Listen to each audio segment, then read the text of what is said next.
Às 9h30, aqui na Rádio Bandeirantes, no Jornal Gente, a Rádio Bandeirantes antecipa os resultados da nova pesquisa IPESP para a corrida presidencial 2022. Antônio Lavareda, cientista político, presidente do Conselho Científico do IPESP, ao vivo aqui no Jornal Gente da Rádio Bandeirantes. Bom dia, Lavareda, tudo bom? Seja bem-vindo. Bom dia, Sônia. Bom dia, Thaís, Pedro, a todos os ouvintes também. Bem, a pesquisa... Bom dia, Lavareda. A pesquisa que está sendo divulgada nesta manhã do Instituto IPESP, uma pesquisa muito completa. Eu vou começar aqui, Lavareda, levando aos nossos ouvintes o direto ao ponto, não é? Na pesquisa de intenção de voto para presidente da República estimulada. Na medição divulgada neste momento pelo Instituto IPESP, Lula tem 44% das intenções de voto, Bolsonaro 32%, Ciro Gomes 8%, Dória 4%, Janones 2%, Simone Tebet 2%. Não vão votar brancos e nulos 6%, não sabem e não responderam 2%. Na comparação com as outras medições, qual é o quadro que a gente tem hoje na pesquisa IPESP, Lavareda? Olha, nós notamos por esses números que você acaba de ler um grau de estabilidade bastante pronunciado nessas últimas medições. Isso ocorre na intenção de voto espontânea, nessa intenção de voto estimulada e também na intenção de voto de segundo turno. Ou seja, para se ter uma ideia, a intenção de voto espontânea é de 39 a 29, 39 para Lula, 29 para Jair Bolsonaro, exatamente a mesma da semana anterior. Né? E a intenção de voto estimulada também é a mesma da semana anterior e apenas no segundo turno há uma alteração, mas aí os dois candidatos que lideram a disputa, Lula e Jair Bolsonaro, cada qual deles recua um ponto. Então, eles têm hoje 53 Lula, 34 Bolsonaro, e com isso, o fato de ambos recuarem o mesmo ponto percentual, a distância se mantém a mesma, em 19 pontos percentuais. É essa o quadro, a fotografia de estabilidade que nós temos nas intenções de voto dos brasileiros nesse momento. Lavareda, o Pedro, bom dia para você. Claro que é muito importante a gente acompanhar, né, e ter esses números sempre atualizados, mas essa fotografia está envelhecendo dessa forma, né? Como você mesmo disse, nos últimos levantamentos são ali mudanças muito pequenas que a gente observa na intenção de voto dos entrevistados dos institutos de pesquisa. O que está acontecendo na sua avaliação? É uma definição já dessa polarização? Você vê alguma chance dessa eleição da presidencial de 2022 terminar no primeiro turno? Ô Pedro, em primeiro lugar, vamos tentar entender o que é que está havendo. Esse engessamento relativo ao qual você faz menção, ele decorre de uma característica ímpar dessa eleição, para a qual eu já tive a oportunidade de chamar a atenção, que é o fato de que pela primeira vez você tem duas figuras protagonizando a disputa com um nível de conhecimento elevadíssimo e com uma avaliação de imagem também razoavelmente consolidada. Ou seja, pela primeira vez você tem um presidente em exercício enfrentando um ex-presidente da República, que é Bolsonaro versus Lula. É isso que nós precisamos levar em conta para entender melhor por que esse cenário fica tão, digamos, tão apertado, né? E essas intenções de voto tão estabilizadas. Lavareda, é a Sônia aqui, e o que eu achei interessante aqui no quadro, né, das intenções de votos, é que o número de brancos, nulos e abstenções, ele está pequeno. Na verdade, as pessoas, elas decidem por dois nomes. E o que a gente observa é que a terceira via, já estamos em meados de maio, não decolou. Mesmo que a campanha ainda vá acontecer. O que você acha? Olha, você... Campanha que eu digo é no rádio e na televisão, né? Você chamou a atenção corretamente que as intenções de voto praticamente alcançam 3/4 do eleitorado na questão espontânea. Você imagina na questão espontânea. Na questão estimulada, você tem 92% dos eleitores indicando alguma preferência. Óbvio que nem todos esses nomes que indicam preferência, eles vão votar. Eu sempre costumo lembrar que a alienação, que é a soma de abstenção, votos em branco e nulos, é muito elevada no Brasil. Em 2018, ultrapassou 27%. O que é que significa isso? Significa que no primeiro turno de 2018, mais de 40 milhões de eleitores registrados deixaram de votar. Alguns atribuem o fato de que há uma mortalidade de eleitores não computada pela Justiça Eleitoral em alguns casos. Isso é verdade, mas é diminuto. Já houve recadastramento na maior parte do país e mesmo naqueles municípios totalmente recadastrados, você nota que a alienação é muito elevada.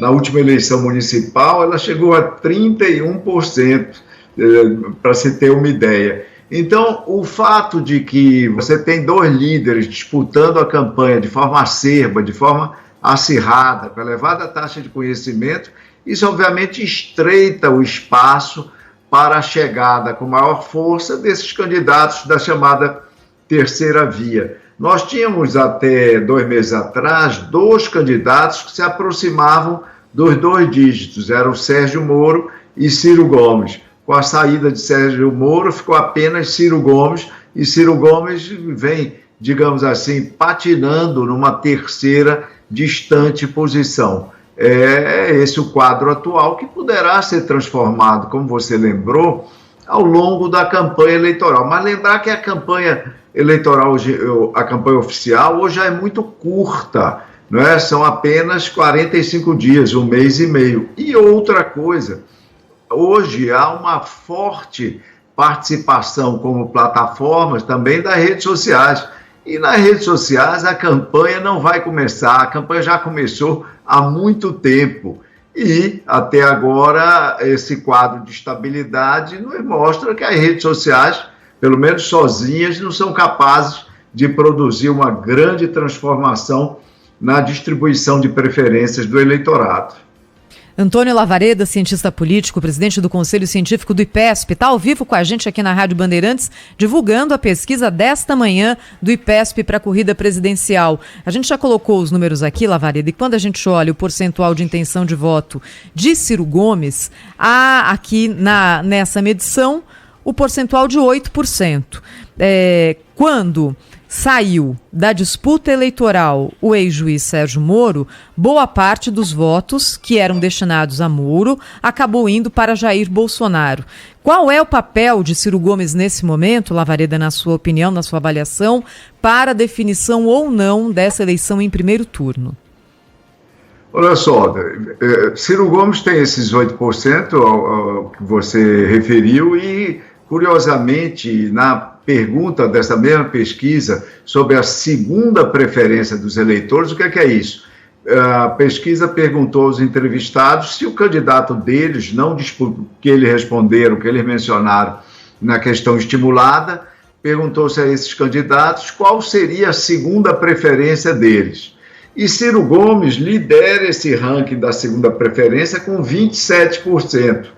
Boa parte desses 27% que contemplariam a possibilidade de votar em Ciro Gomes como segunda escolha, óbvio, eles são provenientes de Lula, do eleitorado atual do ex-presidente Lula. Isso significa o seguinte: Ciro Gomes é um candidato que está enraizado ali no espaço de centro-esquerda do espectro político-ideológico. Pois bem, é presumível que se Ciro Gomes viesse se afastar da disputa, aumentaria a chance, se a eleição fosse hoje, lembrando bem, mas ela não é hoje, aumentaria a chance da eleição eventualmente ser resolvida no primeiro turno ainda, porque sem figuras expressivas, alternativas aos dois líderes, naturalmente a eleição se configura como uma disputa bipolar e aí isso pode ocasionalmente produzir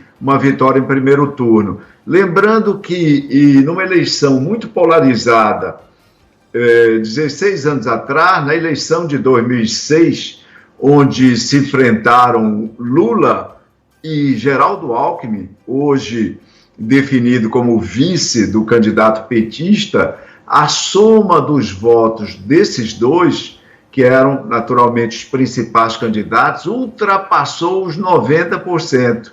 Lula não ganhou aquela eleição no primeiro turno por uma diferença de apenas 1,4, ou seja, ele teve menos do que a metade dos votos, 1,4 pontos percentuais. Então, Ciro é uma figura, digamos, chave nessa disputa, nesse momento, para definir, eventualmente, a ocorrência ou não de um segundo turno.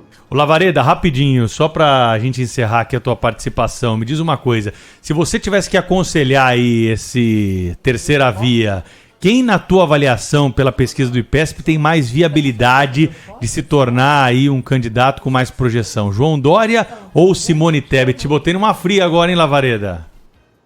Olha, não é exatamente uma fria, porque os números são muito evidentes. Não é? Veja o seguinte, eu falei há pouco em segunda escolha. Segunda escolha mostra o potencial de crescimento dos candidatos. Então, como segunda escolha, aparecem nessa pesquisa Ciro, em primeiro lugar, que eu relatei com 27%, e o segundo lugar com 7% é João Dória. Né? Em terceiro vem Lula e depois vem Simone Tebet com 3%. O João Dória também lidera a disputa na questão espontânea, na questão estimulada. No potencial de voto dos candidatos, ele também lidera a disputa. E por que isso? Por que João Dória tem mais capacidade de potencial de crescimento de uma campanha do que a candidata Simone Tebet? Por um fator natural, essa é uma eleição diferente. O currículo dos dois principais líderes é um currículo pujante de presidência da República. Ambos, um é e o outro foi presidente. A única coisa, o único currículo que pode competir com isso é o currículo de um ex-governador de São Paulo, por óbvio. São Paulo tem uma dimensão de país, ou seja, realizações de João Dória em São Paulo, afora vacina, etc., podem colocá-lo numa disputa, num debate, numa comparação efetiva por parte dos eleitores. Como se diz popularmente, Pedro, essa disputa, essa eleição é uma briga de cachorro grande. No momento, a senadora Simone Tebet, que tem um excelente desempenho no Senado, teve uma grande performance na CPI, ela não tem ainda a dimensão curricular para enfrentar essa briga de cachorros grandes. Antônio Lavareda, cientista político, presidente do Conselho Científico do IPESP. Obrigada, Lavareda. Até a próxima, hein? Até a próxima. Foi um prazer falar com vocês.